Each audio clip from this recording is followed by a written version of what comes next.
आज वैभवी बहुत दुखी थी। उसके दिल के तार झंझना गए थे। उसके पिताजी ने अपनी छोटी सी जायदाद के 2 हिस्से कर अपने दोनों बच्चों में बहुत पहले ही बांट दिए थे। भैया का परिवार मुंबई में रहता था। उसकी नौकरी वहीं पर थी। वह खुद दिल्ली में रहती थी और माँ पिताजी चंडीगढ़ में रहते थे। डॉक्टर ने पिताजी को हार्निया का ऑपरेशन कराने के लिए कह दिया था। पिताजी काफ़ी समय से तकलीफ में थे। जब वैभवी पिछली बार चंडीगढ़ गई थी तो माँ ने पिताजी की तकलीफ के बारे में उसे बताया था। यह सुनकर वह विचलित हो गई थी। उसने भैया से फ़ोन पर बात की तो भाई ने यह कहकर अपनी मजबूरी जता दी कि इतनी छुट्टी उसे एक साथ ऑफिस से नहीं मिल सकती कि वह चंडीगढ़ जाकर ऑपरेशन करा सके। और रही बात पिताजी को मुंबई लाने की, तो माँ से तेरी भाभी की बिल्कुल नहीं बनती, इसलिए मुंबई लाकर भी ऑपरेशन की बात मैं सोच नहीं सकता। वैसे भी तू जानती है वैभवी, छोटा सा फ्लैट है मेरा। पढ़ने वाले बच्चे, बीमार आदमी के साथ बड़े शहर में बहुत मुश्किल हो जाती है। भैया ने मजबूरी जताते हुए कहा। तो फिर क्या पिताजी को ऐसे ही तकलीफ में मरने के लिए छोड़ दे भैया? वैभवी के स्वर में तलखी आ गई थी। भाई ने फिर आगे कहा, तो फिर तू चली जा वैभवी, या प्रकाश चला जाए। उसकी तो सरकारी नौकरी है, छुट्टी मिलने में इतनी दिक्कत भी नहीं होगी। उसके स्वर की तलखी भांपकर भैया भी चिढ़ गया था। लेकिन भैया, बेटे के होते हुए दामाद का एहसान लेना क्या ठीक है? वह अपने को संयत कर लाचारी से भैया से बोली। क्यों? जब हिस्सा मिला तब तो बेटी दामाद जैसी कोई बात नहीं हुई थी। भाई ने भी जवाब दिया। और जब जिम्मेदारी निभाने की बात आई तो वह दामाद हो गया। भैया भूनता हुआ कहा। वह दुखी हो गई थी भाई की बात सुनकर। दिल किया कि कोई तीखा सा जवाब दे दे, पर चुप रह गई। आखिर गलत भी तो नहीं कहा था उसने, पर यह सब कहने का अधिकार भी भैया को तभी था जब वह अपने कर्तव्य का हर समय पालन करता। वह तो जायदाद में हिस्सा बिल्कुल भी नहीं चाहती थी। उसने पिताजी को बहुत मना भी किया था, पर एक तो माँ पिताजी की जिद और दूसरे प्रकाश की चाहत भांपकर उसने हाँ बोल दिया। सोचा जायदाद पाकर ही सही प्रकाश उसके माता पिताजी के लिए नरम रुख अपना ले। इसके अलावा ज़रूरत पड़ने पर उसे चंडीगढ़ जाने में भी आसानी हो जाएगी। एकदम मना नहीं कर पाएगा प्रकाश उसे। पर भैया के व्यवहार में तब से तटस्थता आ गई थी। भाभी तो हमेशा से ही तटस्थ थी उसके प्रति, पर भैया का व्यवहार वैसे सामान्य था। उसे अपनी परवाह नहीं थी, बस माँ पिताजी का ध्यान रख ले भैया, इसी से वह खुश रहती। पर भैया के इस तरह से जवाब देने से उसका दिल टूट गया था। भैया का अगर जवाब ऐसा है तो प्रकाश का जवाब वह पहले से जानती है। फिर भी उसने सोचा एक बार तो अपने पति प्रकाश से बात करके देख ले। उससे और माँ से पिताजी के ऑपरेशन का तामझाम नहीं संभलेगा। कोई भी परेशानी खड़ी हो गई तो एक पुरुष का साथ तो होना ही चाहिए ऑपरेशन के समय। प्रकाश का मूड ठीक ठाक भांपकर एक दिन वैभवी ने अपने पति प्रकाश से बात कर ही ली। पिताजी की तकलीफ बढ़ती जा रही है प्रकाश, कल भी बात हुई थी माँ से। डॉक्टर कह रहे हैं कि समय से ऑपरेशन करवा लो। हाँ तो करवा ले। प्रकाश के चेहरे के भाव एकदम से बदल गए थे। तुम चलोगे चंडीगढ़ मेरे साथ प्रकाश, कुछ दिन की छुट्टी लेकर? क्यों? उनके बेटे का क्या हुआ? किस तरह से बोल रहे हो तुम? बात की थी मैंने भैया से, छुट्टी नहीं मिल पा रही है उन्हें ऑफिस से। थोड़े दिन की छुट्टी तुम ले लो ना, ऑपरेशन करवा कर तुम आ जाना, फिर कुछ दिन मैं रह लूँगी, फिर थोड़े दिन के लिए भैया भी आ जाएंगे तो पिताजी की देखभाल हो जाएगी। मुझे भी छुट्टी नहीं मिलेगी वैभवी, कहकर प्रकाश उठकर बेडरूम की तरफ चल दिया। और हाँ, वह रुककर बोला, तुम भी वहाँ लंबा नहीं रह सकती, यहाँ खाने पीने की दिक्कत हो जाएगी मुझे। इतना कहकर प्रकाश चला गया। उसने भी हार नहीं मानी और उसके पीछे चल दी। चलते चलते उसने कहा, प्रकाश, उन्होंने हम दोनों भाई बहन को अपना सब कुछ बांट दिया है, तो हमारा भी तो उनके प्रति फर्ज बनता है। तो प्रकाश तलखी से बोला, बेटी को ही दिया है ना, बेटे को नहीं दिया क्या? वह क्यों नहीं आ जाता? उफ, वैभवी का सिर भन्ना गया। प्रकाश के तर्क इतने अजीबोगरीब होते हैं कि जवाब में कुछ भी कहना मुश्किल है।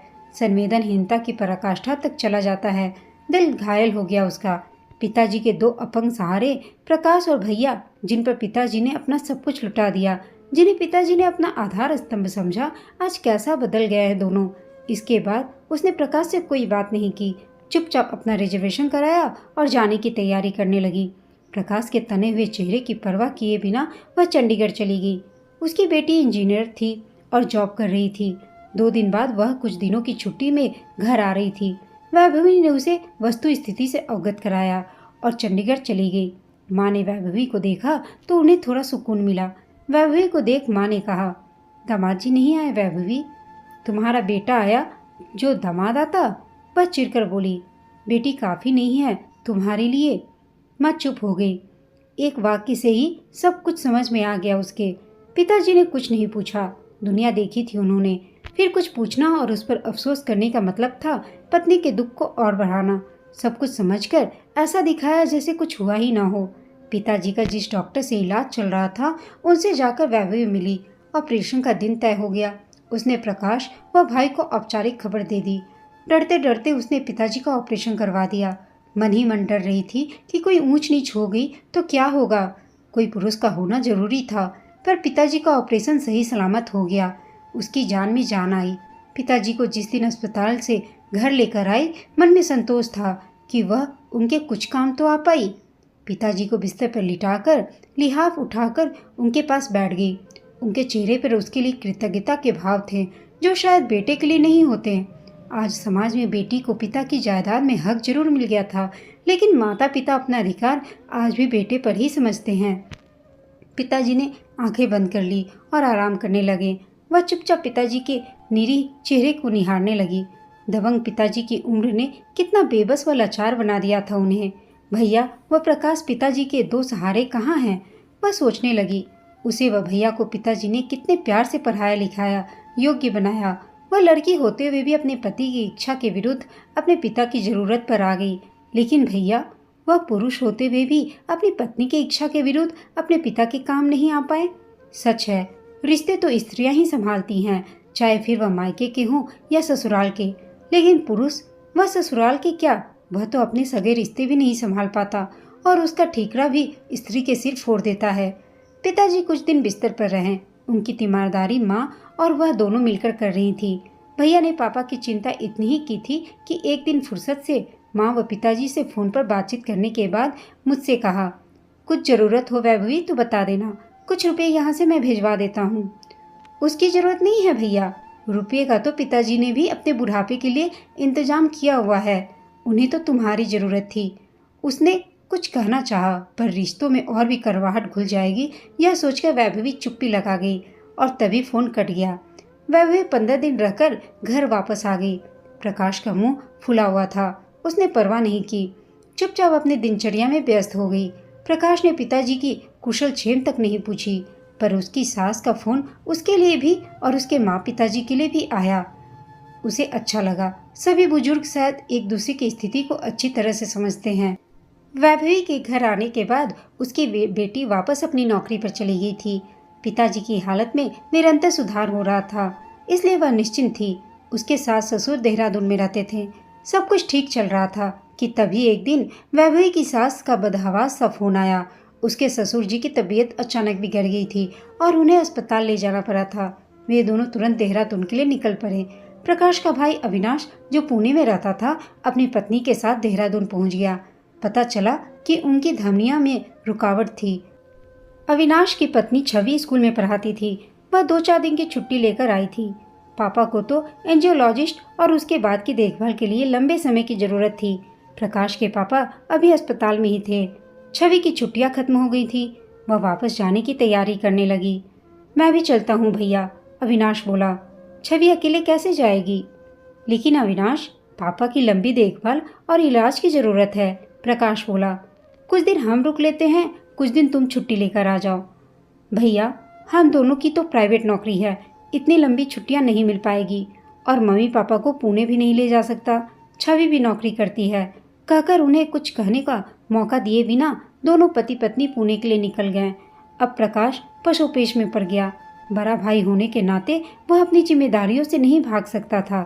उसने सहारे के लिए वैभवी की तरफ देखा, पर वह तटस्थता के भाव थे।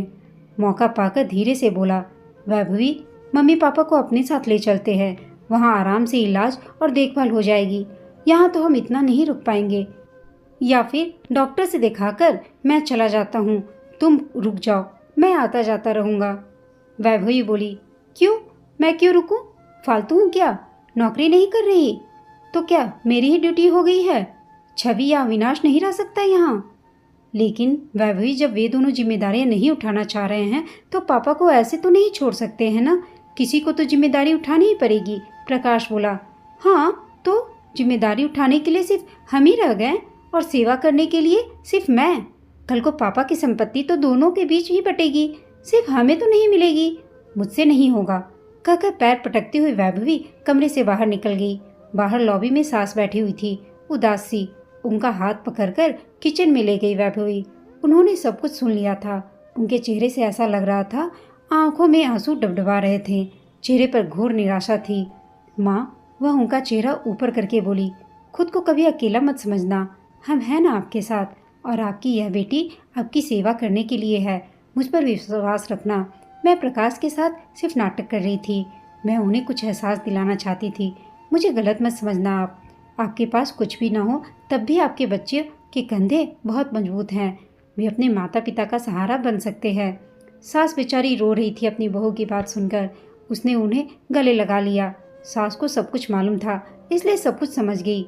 माँ बेटी जैसा रिश्ता कायम कर रखा था वैभवी ने अपनी सास के साथ, और हर प्यारे रिश्ते का आधार ही विश्वास होता है। उसकी सास को उस पर अगाध विश्वास था। माँ, चलने की तैयारी कर लो चुपचाप, यहाँ लंबा रहना संभव नहीं हो पाएगा। आप और पापा हमारे साथ चलिए। दिल्ली में अच्छी चिकित्सा सुविधा मिल जाएगी और पापा की देखभाल भी हो जाएगी। आप बिल्कुल भी फिक्र मत करो माँ, सारी जिम्मेदारी मैं आपकी बहू संभाल लूँगी और आप जिम्मेदारी हमारे ऊपर डालकर निश्चिंत रहो। पापा की देखभाल हमारी जिम्मेदारी है। सास का मन बार बार भर रहा था। वे चुपचाप अपने कमरे में आ गई। वैभवी भी अपने कमरे में गई और अटैची में कपड़े डालने लगी। प्रकाश सिर पिटाया सा चुपचाप बैठा था। वह स्वयं जानता था कि वह वैभवी को कुछ भी बोलने का अधिकार खो चुका है। अटैची पैक करते करते वैभवी चुपचाप प्रकाश को देखती रही। अपनी अटैची पैक करके वैभवी प्रकाश की तरफ मुखातिब हुई। तुम्हारी अटैची भी पैक कर दो प्रकाश? वैभवी, एक बार फिर से सोच लो। पापा को ऐसे छोड़कर नहीं जा सकते हम। मुझे तो रुकना ही पड़ेगा, लेकिन नौकरी से इतनी लंबी छुट्टी मेरे लिए संभव नहीं है। माँ पापा को साथ ले चलते हैं, वरना कैसे होगा उनका इलाज? किसके सहारे वे रहेंगे? प्रकाश का गला भर्रा उठा था। वह प्रकाश की आंखों में देखने लगी। वहाँ बादलों के कतरे जैसे बरसने को तैयार थे। अपने माता पिता से इतना प्यार करने वाला प्रकाश आखिर वैभवी के माता पिता के लिए इतना संवेदनहीन कैसे हो सकता है? जब वैभवी को उसकी ज़रूरत थी तब तो प्रकाश ने उसका साथ नहीं दिया था। पिताजी की याद आते ही उसका मन एकाएक प्रकाश के प्रति करवाहट और नकारात्मक भावों से भर गया, लेकिन उसके संस्कार उसे इसकी इजाज़त नहीं देते थे। वह अपने सास ससुर के प्रति ऐसी निष्ठुर नहीं हो सकती। कोई भी इंसान जो अपने ही माता पिता से प्यार नहीं कर सकता, वह दूसरों से क्या प्यार करेगा? और जो अपने माता पिता से प्यार करता हो, वह दूसरों के प्रति इतना संवेदनहीन कैसे हो सकता है? उसे अपने आप में डूबा देखकर प्रकाश उसके सामने खड़ा हो गया। बोलो वैभवी, क्या सोच रही हो? पापा को साथ ले चले ना? उसने प्रकाश के चेहरे पर पल भर नजर गड़ाई, फिर तटस्थता से बोली, टैक्सी बुक करवा लो जाने के लिए। कहकर वह बाहर निकल गई। प्रकाश कुछ समझा, कुछ नहीं समझा, पर फिर घर के माहौल से सब कुछ समझ गया। पर वैभवी उसे कुछ भी कहने का मौका दिए बगैर अपने काम में लगी हुई थी। तीसरे दिन वे मम्मी पापा को लेकर दिल्ली चले गए। पापा की एंजियोप्लास्टी हुई। कुछ दिन अस्पताल में रहने के बाद पापा घर आ गए। उनकी देखभाल वैभवी बहुत प्यार से कर रही थी। प्रकाश उसके प्रति कृतज्ञ हो रहा था, पर वह तटस्थ थी। उसके दिल का घाव भरा नहीं था। प्रकाश को तो उसके पिताजी की सेवा करने की भी जरूरत नहीं थी। उसने सिर्फ ऑपरेशन के वक्त रहकर उनको सहारा भर देना था, जो वह नहीं दे पाया था। उसके भाई के लिए भला बुरा कहने का भी प्रकाश को कोई अधिकार नहीं था, जबकि उसने अपना भी हिस्सा लेकर अपना फर्ज नहीं निभाया था। यह सब सोचकर भी वैभवी के दिल के घाव पर मरहम नहीं लग पा रहे थे। पापा की सेवा वह पूरे मनोयोग से कर रही थी, जिससे वह बहुत तेजी से स्वास्थ्य लाभ कर रहे थे। उसके सास ससुर उसके पास लगभग 3 महीने रहे। उसके बाद सास जाने की पेशकश करने लगी, पर उसने जाने नहीं दिया। कुछ दिनों के बाद उन्होंने जाने का निर्णय लिया। प्रकाश और वैभवी उन्हें देहरादून छोड़कर कुछ दिन रुककर बंद पड़े घर को ठीक ठाक कर वापस आ गए। सब कुछ ठीक हो गया था, पर उसके और प्रकाश के बीच का शीतयुद्ध अभी भी चल रहा था।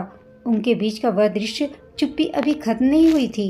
प्रकाश अपराधबोध महसूस कर रहा था और सोच रहा था कि कैसे बताए वैभवी को कि उसे अपनी गलती का एहसास है। उससे बहुत बड़ी गलती हो गई थी और वह समझ रहा था कि इस तरह बच्चे माता पिता की जिम्मेदारी एक दूसरे पर डालेंगे तो उनकी देखभाल कौन करेगा। कल यही अवस्था उनकी भी होगी और तब उनके बेटा बेटी भी उनके साथ यही करे तो उन्हें कैसा लगेगा। एकाएक वैभवी की तटस्थता को दूर करने का उसे एक उपाय सूझा। वह वैभवी को टूर पर जाने की बात कहकर चंडीगढ़ चला गया। प्रकाश को गए हुए 2 दिन हो गए थे। शाम को वैभवी रात के खाने की तैयारी कर रही थी, तभी दरवाजे की घंटी बज उठी। उसने दरवाजा खोला, सामने माँ पिताजी खड़े थे। माँ पिताजी, आप यहाँ कैसे? वह आश्चर्यचकित सी उन्हें देखने लगी।